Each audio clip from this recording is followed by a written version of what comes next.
Muy buenas tardes, estamos listos para nuestro estudio que corresponde a hoy, a martes, ya 1 de diciembre, ya estamos iniciando el mes, así que prepárense para los siguientes estudios también que tendremos los domingos, que tendrá que ver con la Navidad y será un tema muy interesante porque trataremos no solamente lo relacionado al nacimiento, sino todo lo que involucra la unión hipostática, es decir, la unión de dos naturalezas en el Señor Jesucristo.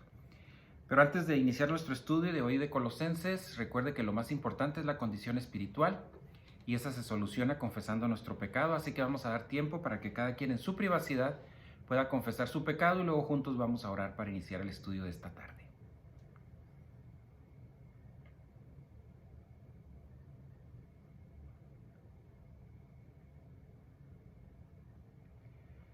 Señor, gracias te damos en esta tarde por el privilegio y la oportunidad que nos brindas de poder estar en contacto con tu palabra, Señor.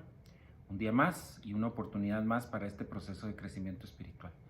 Nos ponemos en tus manos, Señor, para estar concentrados, atentos a tu palabra, Señor, y poder de esta manera trabajar en este proceso antes de que nos lleves a tu presencia, Señor. Gracias, en el nombre de Cristo Jesús. Amén. Muy bien, pues estamos en la lección 414 de Colosenses y estamos trabajando en Colosenses capítulo 4, versículo 3. Colosenses capítulo 4, versículo 3, que dice así: orando al mismo tiempo también por nosotros, para que Dios nos abra una puerta para la palabra, a fin de dar a conocer el misterio de Cristo, por el cual también he sido encarcelado. Esto nos ha llevado a estar estudiando varios conceptos muy importantes. Desde la semana pasada, en la lección anterior, que es la lección 413, tratamos el tema de los dones y hoy vamos a tratar de terminarlo e iniciar otro tema que este mismo versículo nos conduce, que es la puerta o puertas, y vamos a ver a qué se refiere cuando habla de puerta o puertas en el Nuevo Testamento.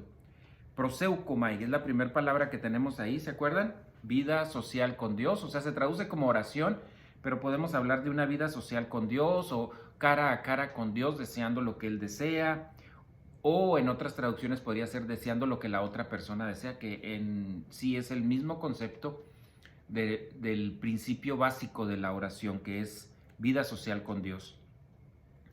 Uno de los puntos importantes es, si Dios desea lo mejor para nosotros, nosotros deberíamos de desear lo que Dios desea para nosotros porque es lo mejor. Es decir, el plan de Dios es perfecto, completo, excelente para nuestra vida como cristianos, miembros de la familia real, y ese debería ser nuestro deseo, mantenernos en Él. ¿Qué es lo que Dios desea? Bueno, hay muchas cosas interesantes en este concepto. Vamos a ver un punto aquí en Primera de Timoteo, capítulo 2, los versículos del 2 al 6. Dice así, Primera de Timoteo, capítulo 2, los versículos del 2 al 6. Dice, desde el 1 porque habla del contexto. Dice, exhorto pues ante todo, los motivo a que sigan hago rogativas, oraciones, peticiones, acciones de gracias por todos los hombres, por los reyes, donde hablamos de los gobernantes, por todos los que están en autoridad, para que podamos vivir una vida tranquila, sosegada, con toda piedad y dignidad. Porque esto es bueno y agradable delante de Dios, nuestro Salvador, el cual quiere que todos los hombres sean salvos y vengan al pleno conocimiento de la verdad. Porque hay un solo Dios, también un solo mediador entre Dios y los hombres, Cristo Jesús, hombre, quien se dio a sí mismo en rescate o como rescate por todos, testimonio dado a su debido tiempo. Dios es quien abre las puertas para la comunicación de la palabra de Dios. La pregunta era, ¿qué es lo que desea Dios? Dios desea la comunicación de su palabra a diferentes niveles. Al final de este estudio y el inicio de la próxima semana, veremos puertas que tienen que ver con este concepto. Lo que quiero ahorita es poder terminar el concepto de los dones, pero esto lo dejo en mente porque es parte del versículo. Entonces, para en las siguientes lecciones poder ir tomándolo. Así que no hay nada más importante que lo que se ha registrado en la palabra de Dios. En estos 66 libros, ¿para qué? Para el crecimiento del creyente. Eso es lo que Dios desea, que nosotros, primero que todos vengan al conocimiento de la palabra de Dios. Y ahora ya como miembros de la familia real que vengamos al crecimiento espiritual, al desarrollo, para que en la eternidad podamos disfrutar, no solo aquí, sino también en la eternidad, disfrutar al máximo de todos estos beneficios. ¿Qué se requiere para la comunicación de su palabra? Hay 3 medios por los cuales su palabra es comunicada. Número 1, testificando. Cuando decimos testificando, la mayoría pensamos en testimonio personal. Y cuando decimos testimonio personal, hablamos de cómo Dios me transformó, que yo era drogadicto, o yo hacía esto, yo hacía lo otro, y ahora ya no es esto. Llegó un momento en mi vida que me enfermé y tuve un contacto con la palabra de Dios. Todas estas cosas que son muy interesantes, pero no se refiere a ello. Cuando decimos testificando, se refiere a que a cada nacido de nuevo puede testificar con su vida o por medio de comunicar las buenas noticias. Esos son los medios al hablar de testificar. Con tu testimonio personal como ciudadano, como padre, como hijo, como miembro de una iglesia, etcétera, es tu testimonio. Y en el evangelismo, presentando ¿qué? Juan 3:16. Porque de tal manera amó Dios al mundo que ha dado a su Hijo nacido en forma única, para que todo aquel que en él cree no se pierda, mas tenga vida eterna. Es presentar las buenas noticias. No es en sí el testimonio personal. Esto es importante que lo identifiquemos. Es bonito cuando tú quieres compartir con un amigo, con alguna persona, los cambios que Dios ha hecho en tu vida. Interesante, pero en el concepto específico de comunicar las buenas noticias, tiene que ver con tu testimonio personal, como un héroe invisible, recuerden ese término, y en presentar las buenas noticias, el evangelio. Número 2, evangelización. Esta no tiene que ver con tu función de embajador. Esta tiene que ver con un hombre, un varón, que tiene el don de comunicar las buenas noticias en una forma pública, es decir, en grupo. Estos son los que conocemos como evangelistas, ¿verdad? Yo mencionaba la semana pasada a Billy Graham, que ya falleció, pero su hijo, otros muchos, probablemente no a ese nivel de reunir multitudes de miles, pero en grupo de iglesias, en grupo de reuniones especiales que se crían en algún lugar para evangelizar, o evangelistas que van directamente a las calles de la ciudad, etcétera, y comparten las buenas noticias. Ese es un don.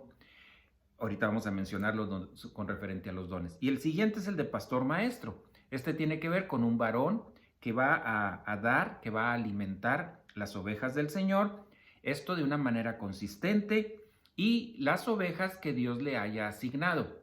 Esto es muy importante, porque a veces pensamos que un pastor es el que va a ir a recolectarlos y a buscar por toda la ciudad, etcétera, a ver quién viene a escucharle. No, Dios va a proveer, y por diferentes medios, por los mismos miembros de la congregación que invitan a más personas, porque ven el anuncio del templo, porque ven un anuncio en algún medio, etcétera. Pues Dios usa diferentes formas en las cuales, aunado a la invitación personal del pastor o a alguien a personas específicas. Pero este es un don. Entonces hablamos de don de evangelismo y el don de pastor maestro, que la palabra de Dios lo menciona. Entonces, ya que nos metimos un poquito a esto, recordemos algo de lo que vimos la semana pasada con respecto a los dones. En 1 Corintios capítulo 12, 1 Corintios capítulo 12, versículo 11, dice así. Dice, pero todas estas cosas las hace uno y el mismo Espíritu, habla del Espíritu Santo, distribuyendo individualmente a cada uno según la voluntad de Él. ¿De quién? Del Espíritu Santo. Entonces, ¿cómo se lleva a cabo esta distribución? Se lleva a cabo por medio de Dios Espíritu Santo, y por lo menos va a dar un don. Habrá personas que tienen varios dones, que bueno, una grande responsabilidad, pero por lo menos un don. Todos los miembros de la familia real. Ahora, la función de estos dones espirituales siempre van a funcionar bajo el concepto de equipo. Esto es muy importante. No, recuerde, no confunda don con talento. Talento son capacidades especiales que todo el género humano puede tener. A lo mejor para el dibujo, para el canto, para la música, para diferentes situaciones que pueden ser utilizados en la obra del Señor, claro que sí. Pero estos dones son cuestiones sobrenaturales que Dios ha provisto al creyente y que se deben de utilizar como equipo, porque es el cuerpo de Cristo y todos somos miembros del cuerpo de Cristo y como tales vamos a funcionar. Entonces, esos dones no son para tu uso personal, son para el uso del crecimiento, del fortalecimiento de la iglesia. Es un trabajo para equipo en equipo. La función de estos dones espirituales va a depender en gran manera del sostenimiento doctrinal que esta persona tenga, porque puede haber alguien que tiene un don, pero nunca está trabajando en el enriquecimiento, en el crecimiento, en la madurez espiritual. Por eso, en Romanos capítulo 12, Romanos capítulo 12, versículos 2 y 3, dice así: no se adapten a este mundo, a la moda de este mundo, sino vengan a ser transformados mediante la renovación de vuestra mente, de vuestro entendimiento, para que verifiquen, para que comprueben cuál es la voluntad de Dios. ¿Y cuál es la voluntad de Dios? Pues lo bueno, lo aceptable, lo perfecto. Versículo 3. Digo entonces, en virtud de la gracia que me ha sido dada, digo a cada uno de ustedes que no piense más alto de sí, no tengan arrogancia, que lo que deben de pensar, sino que piensen con buen juicio, según, o sea, buen juicio habla de humildad, según la medida de la fe que Dios ha distribuido en cada uno. Ahora, esa medida de la fe que Dios ha distribuido a cada uno depende de tu crecimiento espiritual. Por eso mencionamos constantemente que no podemos orar para que Dios nos dé fe, porque la fe viene por el oír la palabra de Dios. Entonces, ¿cómo va a fortalecerse tu fe? Por medio del oír la palabra de Dios. Entonces, los dones espirituales van a funcionar al máximo en la adultez espiritual. Siempre van a estar funcionales, pero van a poder llegar a su máximo, a lo que Dios quiere que se realice con esos dones dentro de la iglesia en el momento de la madurez espiritual. Ahora, mencionábamos la semana pasada, y por eso lo quiero repetir, porque es muy importante, ya que escuchamos hoy en día una revolución en cuanto a este concepto de los dones. Tenemos que dividir los dones en dones temporales y dones permanentes. Como su nombre lo indica, hubo dones que tuvieron un trabajo específico en un cierto tiempo, esto hablando de unión hipostática y en los primeros años antes de que el canon de las escrituras fuera terminado. Entonces, los temporales tienen que ver con pre-canon, que significa antes que el canon de las escrituras se terminara. Estos dones eran muy importantes y tenían funciones muy específicas. Entonces, estos dones fueron necesarios para la comunicación del ministerio del Señor Jesucristo en la tierra. Fueron también para que se comenzara a revelar la doctrina misterio en los momentos antes de que se tuviera la palabra de Dios completa, es decir, el canon de las escrituras, los 66 libros que tenemos nosotros. Antes de que esos se comenzaran allá a juntar y a comenzar a distribuir, pues tenía que haber un proceso, y este proceso tenían importancia los dones temporales. El don de lenguas, por ejemplo, terminó en el año 70. En el año 70 coincide o es exacto en la fecha en que la caída de Jerusalén. En 1 Corintios, capítulo 13, versículos 8 al 10, dice así: el amor nunca deja de ser, pero si hay dones de profecía, se acabarán. Si hay lenguas, cesarán. Si hay conocimiento, se acabará, porque en parte conocemos y en parte profetizamos. Versículo 10. Pero cuando venga lo perfecto, la palabra de Dios terminada, completa a nuestra disposición, lo incompleto se acabará. Todo lo que estaba preparado para poder introducir, pues iba a terminar, de tener su función. Así que una vez completado el canon de las escrituras, los 66 libros, y comenzando a distribuirse, los dones de apóstol, de profeta, de curaciones, de milagros dejaron de ser necesarios aproximadamente en el año 96 después de Cristo. Entonces, en el año 70 y en el año 96 después de Cristo se terminaron todos estos dones. Con esto no estoy diciendo que Dios deje de hacer milagros o curaciones o cosas sobrenaturales No estoy diciendo eso. Lo que estoy diciendo es que dejaron de funcionar como un don, es decir, una capacidad especial en un hombre para poder llevarlo a cabo. Entonces, este ejemplo que les voy a dar es el ejemplo de Pablo. Vamos a ver una cita en donde Pablo tenía el don de la sanidad. Esto lo vemos en Hechos capítulo 19. Hechos 19, versículo 11 y 12. Hechos 19, 11 y 12. Dice así: y Dios hacía milagros extraordinarios por mano de Pablo, de tal manera que incluso llevaban pañuelos o delantales de su cuerpo a los enfermos, y las enfermedades los dejaban y los malos espíritus se iban de ellos. Aquí estamos viendo la confirmación del don que tenía Pablo en ese momento, independientemente de otros dones que él tenía, ¿verdad? Y ahora nos vamos a Filipenses. Ahora ya estamos hablando años después. Filipenses capítulo 2, versículo 27. Dice, pero en verdad, está hablando en ese momento Timoteo a Epafrodito y a otros miembros de la iglesia, les dice, versículo 27, en verdad estuvo enfermo a punto de morir, pero Dios tuvo misericordia de él, y no solo de él, sino también de mí, para que yo no tuviera tristeza sobre tristeza. Es decir, se recuperó de su enfermedad, porque Dios así lo delimitó, pero no tenía que ver con el don de Pablo, porque en este momento ya no lo tenía. Otro ejemplo está en 2 de Timoteo, capítulo 4, versículo 20, que dice, procura venir antes del invierno. Ébulo te saluda, también Prudente, Lino. Aquí estoy en el 21, pero es el 20. Erasto se quedó en Corinto, pero a Trófimo lo dejé enfermo en Mileto, en donde ya Pablo ya no tenía este don, ahora dependía de la voluntad perfecta de Dios para la vida de este hermano, de este miembro de la familia real.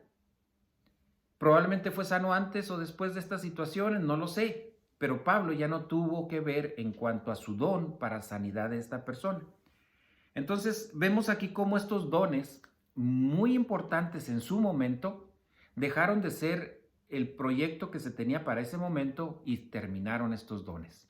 Vuelvo a repetir, ¿Dios hace milagros? Claro que sí. El día de hoy hace milagros extraordinarios como el primer día que existió Adán y Eva.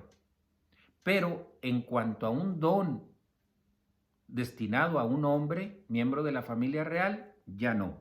Pero tenemos dones permanentes. Estos dones permanentes les vamos a clasificar como post-canon, es decir, después de tener las escrituras completas, ya terminadas, ya se comenzaron a distribuir, ahora viene otro tiempo en este concepto. Los dones incluyen como pastor maestro, evangelista, la administración, el don de ayudas, don de caridad, don de la oración, don de dar. Son dones actuales y, como vuelvo a repetir, todos estos dones no son para uso personal, no es para tu edificación, sino la edificación del cuerpo de Cristo. En Romanos capítulo 12, versículo 6 y 8, dice, pero teniendo dones que difieren según la gracia que nos ha sido dada, usémoslos. Si el de profecía, uses en proporción a la fe, el de servicio, en servir, o el de enseñar, en la enseñanza, el que exhorta, en la exhortación, el que da con liberalidad, el que dirige con diligencia, el que muestra misericordia con alegría.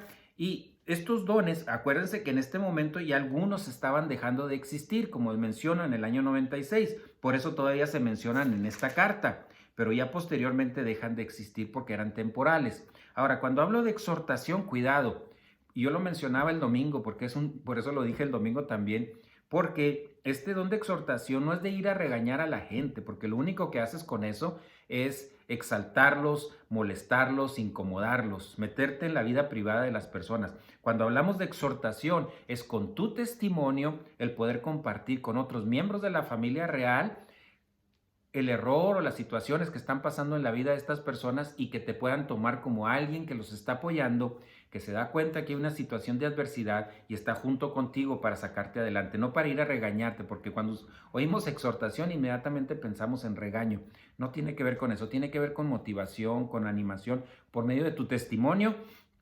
Y si hay la confianza entre miembros, pues puede comentarse alguna situación especial, pero no usemos esa palabra para maltratar a la gente. Ese es el único punto que quería mencionar ahí a ese respecto. Ahora, ¿cuál fue el tiempo de la distribución? Todos los dones espirituales comenzaron a darse a partir de la resurrección, ascensión y del sentarse el Señor Jesucristo a la diestra de Dios Padre, coronado como Rey de Reyes y Señor de Señores. A partir de ese momento se inicia entonces esta repartición de dones. En Efesios capítulo 4, Efesios capítulo 4, versículo 8.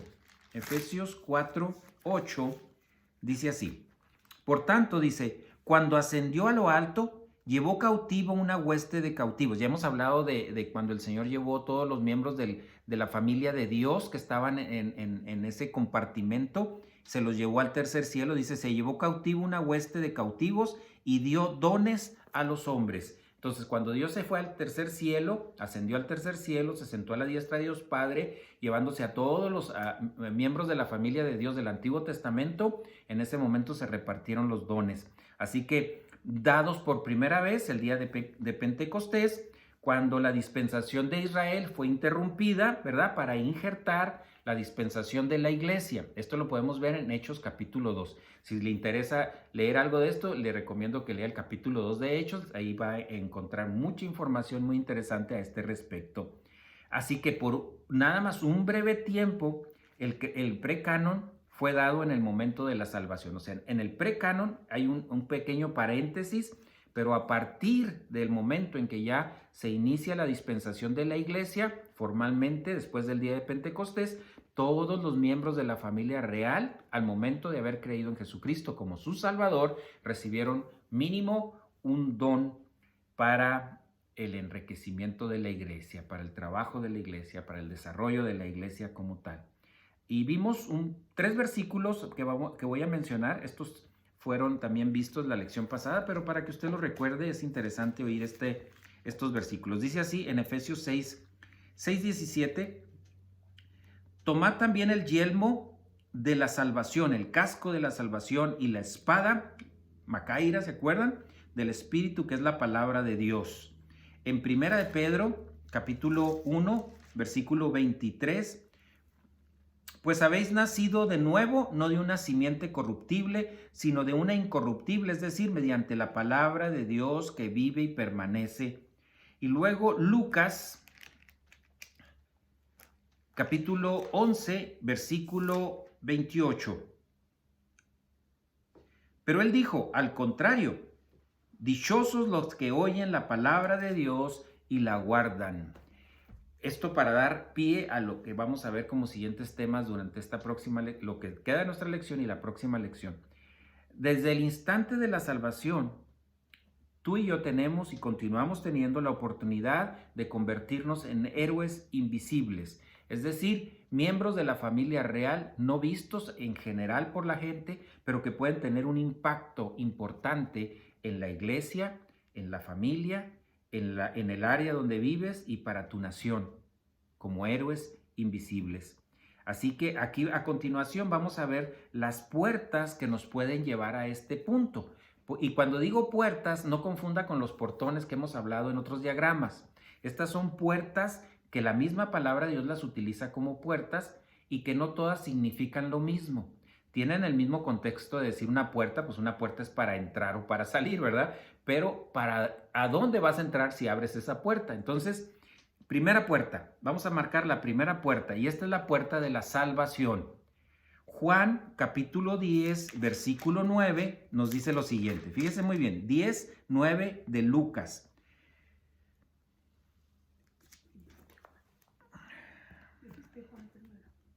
Juan 10, 9.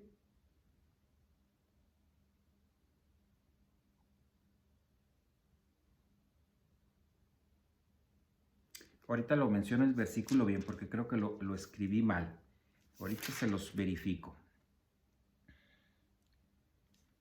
Ahorita lo checamos bien este versículo, pero esta puerta es la puerta donde no se requiere mérito. Esta puerta es la puerta donde por gracia sois salvos por medio de la fe. Y esa puerta está lista para que en el momento en que nosotros creamos sea abierta y poder estar en esa posición. Así que esta puerta está abierta para todo el género humano. Está abierta para que cualquiera pueda entrar por ella. Así que esta es la puerta, la primera puerta que mencionamos, la puerta de la salvación. Permítanme nada más un segundo para ver si podemos localizar esto.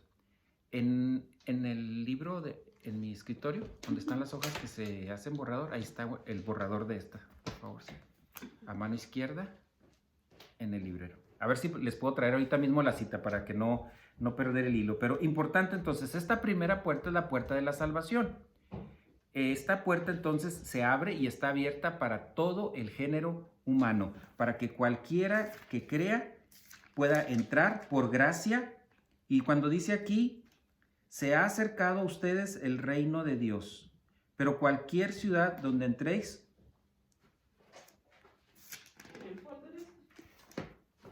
no, en las otras hojas que están sueltas. Perdón que interrumpa tantito, pero quería ver si les podía dar esta cita. Está en hojas sueltas ahí. Perdón. Pero vamos a la segunda puerta. La segunda puerta es la comunicación de la verdad. Entonces, estamos hablando de 4 puertas. Puerta número 1 es la salvación. La puerta número 2 tiene que ver con la comunicación del evangelio, es decir, el evangelio, la doctrina bíblica. Esta doctrina nos permite comunicar las verdades del evangelio. Aquí vamos a ver un par de citas. Si no la encuentra está bien, en la próxima lección la menciono. Estamos en 2 Corintios. 2 Corintios, capítulo 2. 2 Corintios, capítulo 2, versículo 12. 2 Corintios, capítulo 2, versículo 12. Dice aquí, cuando llegué a Troas, está hablando Pablo, para predicar el evangelio de Cristo, se me abrió una puerta en el Señor.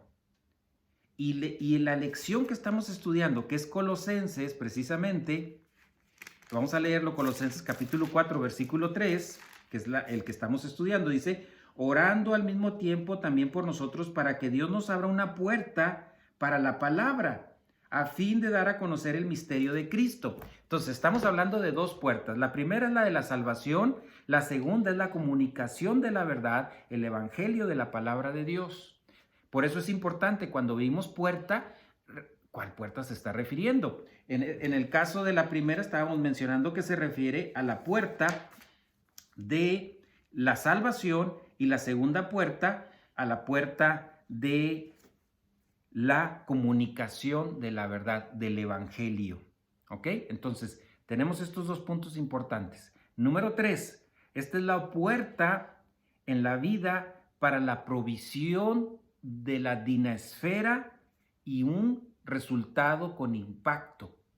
Fíjense muy bien. Tercera puerta, es la oportunidad en la vida que Dios va a proveer el poder necesario, la capacidad necesaria, resultando en un impacto. Aquí nos vamos a ir a Apocalipsis. En esta carta que se está escribiendo a unas iglesias, dice en Apocalipsis capítulo 3, versículo 8. Apocalipsis capítulo 3, versículo 8. Dice, yo conozco, está hablando a la iglesia de Filadelfia, yo conozco tus obras, mira, he puesto delante de ti una puerta abierta que nadie puede cerrar, porque tienes un poco de poder, has guardado mi palabra y no has negado mi nombre. Entonces, ¿qué es esto? Poder. Una puerta abierta para que nosotros tengamos el poder. Y cuando dice aquí un poco de poder es porque nosotros todavía, teniendo una naturaleza de pecado, teniendo tantos problemas en nuestra vida, tantas situaciones de adversidad, salimos de comunión, entramos a comunión, caemos, nos levantamos, pecamos, confesamos nuestro pecado, pues tenemos esa capacidad, pues se podría decir en cierta manera limitada por nosotros mismos.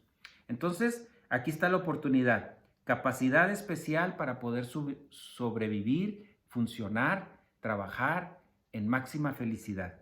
El hecho es que esta esfera de poder divino está disponible para que nosotros podamos ser de impacto histórico. Recuerde, nosotros como miembros de la familia real podemos ser de impacto histórico, no por nuestra capacidad, sino por la capacidad que Dios nos está proveyendo, por esta puerta que Dios nos está abriendo a poder tener su poder en la vida del cristiano. Entonces, primera puerta, la salvación. Está abierta para todo el género humano, para que cualquiera pueda entrar.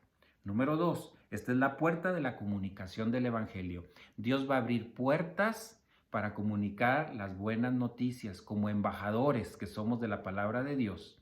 Número 3, tenemos el poder necesario para poder funcionar en cada una de las acciones y funciones que el miembro de la familia real tiene. Y número 4 está en Apocalipsis capítulo 3, versículo 20. Y creo que usted ya lo va a recordar inmediatamente porque este es un versículo que mencionamos constante. He aquí, yo estoy a la puerta y llamo. Si alguien oye mi voz y abre la puerta, entraré a él y cenaré con él y él conmigo. Está hablándole a cristianos este versículo. Este versículo no tiene nada que ver con evangelismo. Tiene que ver con un cristiano que está fuera de comunión y que Dios siempre está ahí, dispuesto para abrir la puerta. ¿Qué necesitas? Confesar tu pecado. Así que estamos en reversionismo o estamos en pecado porque no hemos confesado nuestro pecado para regresar a comunión. Dios está ahí y podemos entrar. Y de esta manera podemos regresar a la posición que debe tener siempre el miembro de la familia real, que es una posición en la llenura del Espíritu Santo, con todos los recursos a nuestra disposición, con todas las habilidades espirituales para nosotros. Entonces, repito, para finalizar, la próxima lección daremos una repasadita de estos puntos. Número 1, la puerta de la salvación. Número 2, la puerta de entrada a la comunicación de las buenas noticias del Evangelio. La tercera puerta es la puerta donde tenemos poder para poder funcionar como miembros de la familia real en cualquiera de las esferas en cuales nos realicemos. Y número 4, la oportunidad de regresar a comunión si caemos en reversionismo, si caemos en pecado. Recuerde que cuando digo reversionismo significa haber caído por largo tiempo sin dejar de poner en práctica las habilidades espirituales. Es decir, caes en reversionismo, es esa persona apática que a lo mejor va a la iglesia, que a lo mejor escucha algún estudio, pero no tiene interés en crecer espiritual, que no está confesando su pecado, que se mantiene en pecado y que esto lo único que está haciendo es cauterizar, endurecer su alma al punto que puede llegar a caer en reversionismo, que es cuando ya no quieres nada con la palabra de Dios. Y continuamos la próxima semana en este punto que nos quedamos aquí y veremos algunos de los puntos que no quedaron claros en esta lección para poder clarificarlos y que queden bien inculcados. Oremos. Señor, gracias te damos en esta tarde por este privilegio que nos brinda, Señor, de poder estar en comunicación con tu palabra. Gracias porque nos das todos los recursos necesarios, Señor, porque nos permites tener esa capacidad sobrenatural solamente por ti, Señor, en nuestras vidas, de poder seguir funcionando, Señor, en máxima felicidad, no importando las circunstancias en las que estemos viviendo. Padre, si tú nos das vida para nuestra próxima lección, pues estar aquí presentes. De antemano, gracias, Señor, por esta oportunidad que nos has dado de estar en contacto con tu palabra. Ponemos en tus manos los que estamos aquí presentes, al igual que los que nos escuchan en casa, Señor, en estos tiempos difíciles de enfermedad. En nombre de Cristo Jesús. Amén. Que pasen buenas tardes y si gustan, el día de mañana estaremos trabajando con Primera de Juan.